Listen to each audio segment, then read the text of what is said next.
ഇന്ന് വായിക്കാൻ എടുത്തിരിക്കുന്ന പുസ്തകം വളരെ ഇഷ്ടത്തോടെ, വളരെ ഹൃദയത്തോട് ചേർത്ത് നിർത്തി വായിക്കുന്ന ഒന്നാണ്.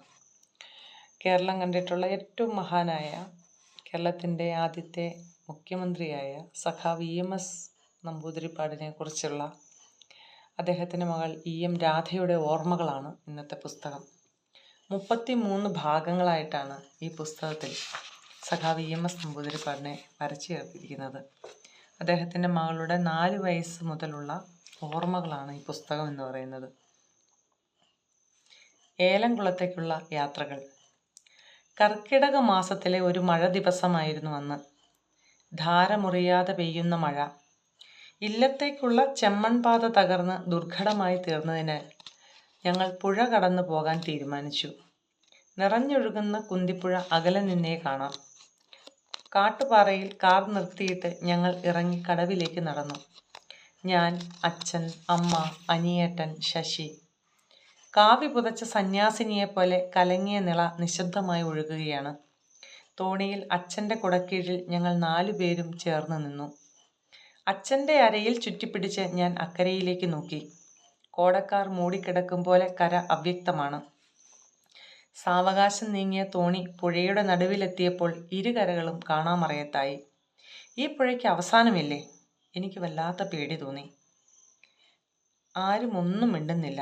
ഞാൻ അച്ഛനെ ഒന്നുകൂടി മുറുക്കി പിടിച്ചു. എൻ്റെ ഉള്ളിലെ ഭീതിയുടെ മിടിപ്പ് അച്ഛൻ മനസ്സിലാക്കിയെന്ന് തോന്നുന്നു.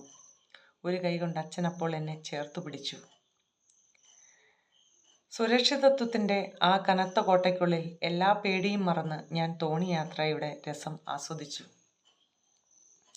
കേരളത്തിലെ 3 കോടി ജനതയുടെ സംരക്ഷകനായ മുഖ്യമന്ത്രിയാണ് തോണിയിൽ ഞങ്ങൾക്ക് കുട ചൂടി നിന്ന അച്ഛൻ എന്ന് അന്ന് എനിക്കറിയില്ലായിരുന്നു.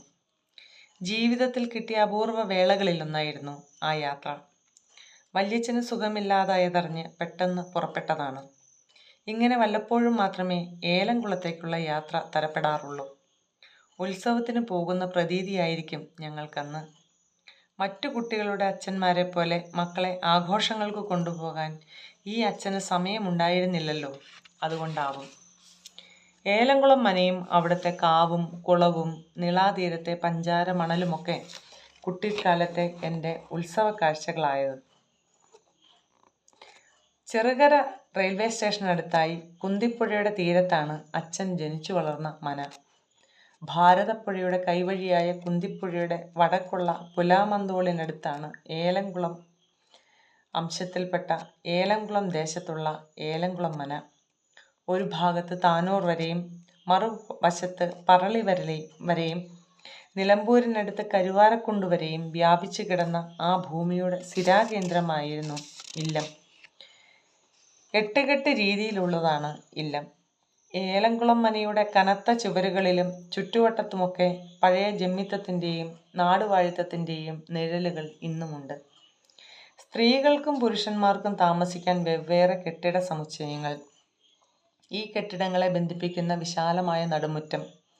ഇരുണ്ട തേക്കിൻ തടികൾ കൊണ്ടുള്ള മിനുത്ത തൂണുകൾക്കിടയിൽ നിശബ്ദമായ പൂമുഖം. അഴികൾക്കിടയിൽ വേൽനാളങ്ങൾ. നിലത്ത് വെള്ളിക്കോലുകൾ വരയ്ക്കുന്ന നീണ്ട ഇടനാഴികൾ. ഇരുണ്ട മുറിക്കുള്ളിലെ കട്ടിലുകളും അലമാരകളുമൊക്കെ നിലവിളക്കിൻ്റെ മങ്ങിയ വെളിച്ചത്തിൽ കാണുന്ന അവ്യക്ത ചിത്രങ്ങളാണ്. കുട്ടിക്കാലത്ത് അവിടെ എന്നെ ഏറ്റവും കൂടുതൽ ആകർഷിച്ചിട്ടുള്ളത് നിലവറയായിരുന്നു. നിലത്തിനടിയിലുള്ള അറയാണ് നിലവറ. ഓട്ടുരുളി, വലിയ ചെമ്പുകൾ, നിലവിളക്കുകൾ, ഓട്ടുപാത്രങ്ങൾ തുടങ്ങിയ വിശിഷ്ട വസ്തുക്കൾ പലതും സൂക്ഷിച്ചു വയ്ക്കുന്നത് അവിടെയാണ്. അണ്ടർഗ്രൗണ്ടിൽ പണിതീർത്തിരിക്കുന്ന നിലവറയിലേക്കുള്ള അടപ്പ് 8 കെട്ടിൻ്റെ ഒരു ഭാഗത്തായിട്ടാണ്. വാതിൽ തുറന്ന് മരത്തിൻ്റെ കോണിപ്പടിയിലൂടെ സൂക്ഷിച്ചിറങ്ങിയാൽ നിലവറയിലെത്താം. എനിക്ക് അവിടേക്കൊന്ന് ഇറങ്ങിച്ചെല്ലാൻ നോക്കാൻ പലപ്പോഴും തോന്നിയിട്ടുണ്ട്. പക്ഷേ വെളിച്ചമില്ലാത്ത ആ അറയിലേക്കിറങ്ങാൻ കുട്ടികളെ അനുവദിക്കില്ല. പെരിച്ചാഴിയുടെയും പാമ്പിൻ്റെയും ഒക്കെ പേര് പറഞ്ഞായിരിക്കും വിലക്കുക. മഴക്കാലത്ത് കുന്തിപ്പുഴയിൽ വെള്ളം പൊങ്ങുമ്പോൾ നിലവറ ഒരു ജലാശയമായി മാറും. അപ്പോൾ നിലവറയുടെ വാതിൽ തുറന്ന് ഞങ്ങൾ ആ കാഴ്ച കണ്ടു നിൽക്കും. നിലത്തിരിക്കുന്ന ഉരുളിയും പാത്രങ്ങളുമൊക്കെ വെള്ളത്തിൽ പൊങ്ങിക്കിടക്കും. ഏറ്റവും മുകളത്തെ പടിവരെ വെള്ളമെത്തുമ്പോൾ ആ പാത്രങ്ങൾ ഞങ്ങൾ തൊടാൻ പറ്റും. എൻ്റെ ഓർമ്മയിലെ കൗതുക കാഴ്ചകളിൽ നിന്ന് ഇന്നും മറയാതെ നിൽക്കുന്ന ഒന്നാണത്. ഭാരതപ്പുഴയും കുന്തിപ്പുഴയും ആ ദേശത്തിൻ്റെ രണ്ടനുഗ്രഹങ്ങളാണ്.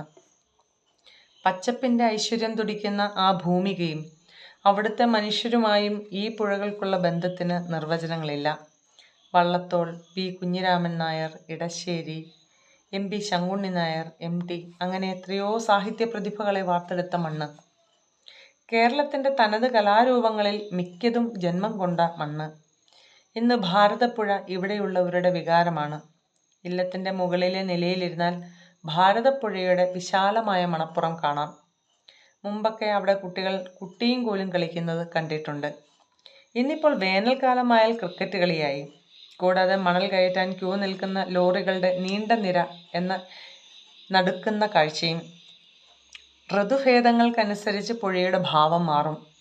വർഷകാലത്ത് കാവിയുടുത്ത സന്യാസിനി പോലെയും വേനൽക്കാലത്ത് വെള്ളിയരഞ്ഞാണം പോലെയും ഒഴുകുന്ന നിള. ആ നദിയിൽ മുങ്ങിക്കുളിച്ചാണ് EMS എന്ന രാഷ്ട്രീയാചാര്യൻ്റെ ബാല്യം കടന്നുപോയത്. ഗൗരവമേറിയ ചിന്തകളുടെ ലോകത്ത് പുകഞ്ഞു നടന്ന ആ മനസ്സിൽ ആശ്വാസത്തിൻ്റെയോ പ്രതീക്ഷയുടെയൊക്കെ കുളിരേകാൻ നിളയും കുന്തിപ്പുഴയും തോഴരായിട്ടുണ്ടാവാം.